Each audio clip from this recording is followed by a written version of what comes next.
मुलींना माझं एकच सांगणं आहे, आव्हान आहे.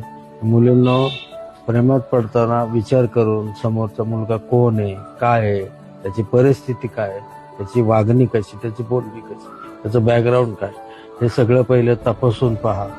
कोणी तुम्हाला भुरळ घालून माझ्यासारख्या मुलीला जसं हे केलं तसं तुम्हालाही असे काही प्रकार घडतील.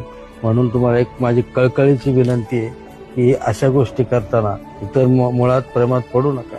आई वडिलांच्या विचारात, आई वडिलांचा सल्ला घेऊन आई वडिलांना सांगा तुम्ही समोरच्या मुलाशी लग्न करा. आई वडील सांगतील त्याच्याशी करा, तुम्हाला जो आवडत असेल त्याच्याशी करा, पण जे काय असेल ते विचारपूर्वक करा, असं माझं मुलींना सांगणं आहे.